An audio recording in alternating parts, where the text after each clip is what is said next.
The scream echoed across my pasture just after sunrise. From my kitchen window, coffee in hand, I watched Meredith Blackwood, Willowbrook Estate's self-declared HOA queen, tear across the field in 4-inch heels, flailing like a bird in a wind tunnel. Behind her, a dozen 1,200-pound Angus cattle thundered across the dirt, kicking up a cloud of dust and justice. She tripped over a feed trough, scrambled to her feet, and flung herself over my fence with a level of athleticism no one in a pencil skirt should have. She landed in a heap, mud-caked, gasping, missing a boot. I couldn't help but marvel at how this all started, with her claiming to act for the safety of the community. Let me rewind. I'm James Sullivan, and I own Bent Creek Ranch, 300 acres of Black Angus pasture land that borders the east side of Willowbrook Estates. The ranch has been in my family since my great-grandfather homesteaded here in 1922. 15 years ago, when the developers came knocking, we didn't sell. Now, while the McMansions have their sprinkler systems and ornamental grasses, I run cattle and grow hay right next door. For the most part, we all got along. Neighbors liked the open land, kids loved watching the calves in spring, and I hosted an annual harvest festival with hay rides and cider. Everyone seemed to appreciate the charm, until Meredith moved in 6 months ago. From the moment her white Range Rover rolled into the neighborhood, Meredith made it her mission to beautify Willowbrook and protect property values. Within 2 weeks of becoming HOA president, she'd handed out 17 citations for crimes like mailbox heights and mildly cracked driveways. Then she set her sights on me. It started with a passive-aggressive drive-by. I was checking the mail when she pulled up, lowered her window, and in a voice dripping with concern said, "Your ranch is a visual and olfactory blight. Buyers are distressed by the constant mooing." I explained, politely, that my ranch predated her subdivision by 7 decades, and I was protected under state right-to-farm laws. She sniffed, muttered something about finding a loophole, and sped off, leaving dusty tire marks in my gravel. That was just the beginning. She filed complaints. The cows were too loud, then too quiet, which she claimed was suspicious. She said the smell violated HOA bylaws, even though I wasn't in the HOA. She demanded I paint my barn subdivision beige. I countered every complaint with legal documentation, property maps, and state statutes. She escalated. Meredith began staking out my property like she was doing reconnaissance for a military op. She snapped photos at dawn, filed animal cruelty reports, called the health department about runoff, and even contacted the EPA about methane emissions. Every agency responded, inspected, and left unimpressed. Undeterred, she started a petition to have my ranch declared a public nuisance. It got 3 signatures, 2 from her book club, who later confessed they signed just to get her to shut up. Then came the kicker. She formed a ranch oversight committee, named herself chair, and announced weekly inspections from the fence line for community safety.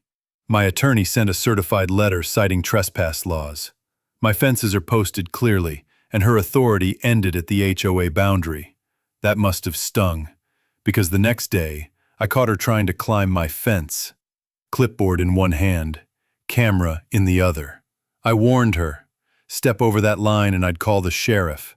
She backed off but shouted she'd document the danger somehow. For the next month, Meredith became a fixture near my fence. Every morning there she was, binoculars, notepad, measuring tape. She once called 911 because my bull Thunderbolt, who was napping in the shade, looked aggressive. The responding deputy, chuckling, suggested she get a new hobby. She filed a complaint against him next. And then, Tuesday morning, I was in the barn mixing feed when I heard shouting. I walked out expecting to find a hiker. Instead, there was Meredith, in the north pasture, standing among the cattle. Phone out, narrating about unsafe livestock conditions.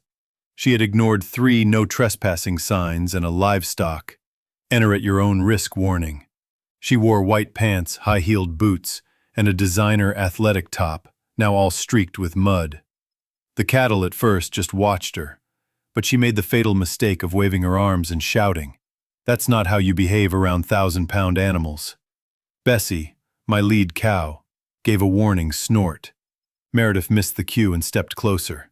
That's when the herd decided enough was enough. Bessie lowered her head. The others followed. The moment Meredith realized what was happening, she screamed, a sound that echoed across 3 counties, and bolted. Her phone flew into a fresh cow pie. She tripped in a gopher hole, face planted, got up caked in mud, and kept running. The cattle weren't attacking, but they weren't backing down either. Biscuit, my youngest steer, thought it was a game and began bucking playfully. She tried zigzagging. Bad idea. She fell over a water trough, crawled through mud, and lost a boot. With Bessie just 10 feet behind, Meredith made a desperate lunge for the fence, caught her pants on the barbed wire, tore a giant hole in them, and fell, face first, into an irrigation ditch on the other side. The cows stopped at the fence, satisfied. Mission accomplished. I watched them turn back to the feed trough before walking slowly over to the edge of my property. Meredith was a disaster. Hair in wet clumps, clothes soaked and stained, one boot missing, the other barely hanging on. She screamed about lawsuits, injuries, and animal control. I pointed to the reflective no trespassing signs next to where she'd climbed the fence, then mentioned the security cameras that caught everything, from her trespassing to the cattle chase. She went pale. I offered to call the sheriff, to report her. She declined. Still sputtering threats, she limped toward her Range Rover, trailing clumps of pasture and whatever dignity she had left. I followed at a distance to make sure she left. Then I retrieved her phone, screen cracked, coated in manure. By that afternoon, the story had spread like wildfire. Someone had caught her muddy retreat on a Ring cam. Another posted it to the neighborhood Facebook group. The HOA board called an emergency meeting that evening. Meredith didn't show. Too traumatized, she claimed. Turns out without her there, the rest of the board found their spine. They listed her harassment, the frivolous complaints, and the liability risks of her trespassing. The vote to remove her was unanimous. When they called to inform her, her scream was reportedly audible from 3 houses over. But it didn't stop there. Her employer, a luxury real estate firm, wasn't thrilled to see photos of her knee-deep in cow crap circulating online. She was placed on administrative leave. Her attempt to sue me? Crushed by her own attorney after reviewing the footage. That lawyer's retainer? $5,000, non-refundable. Then the HOA sued her to recover the $16,000 they'd spent dealing with her vendetta. Another $3,000 retainer down the drain. They won. The judge ordered her to pay court costs too, $19,700. And finally, the Range Rover. Apparently, if you climb into your luxury SUV soaked in cow manure and ditch water, it destroys the leather and short-circuits the electronics. Full interior replacement, $23,000. Insurance denied the claim. Criminal activity voids coverage. In court, watching Meredith's face fall as the verdict was read was the first time I'd seen her speechless. And it was glorious.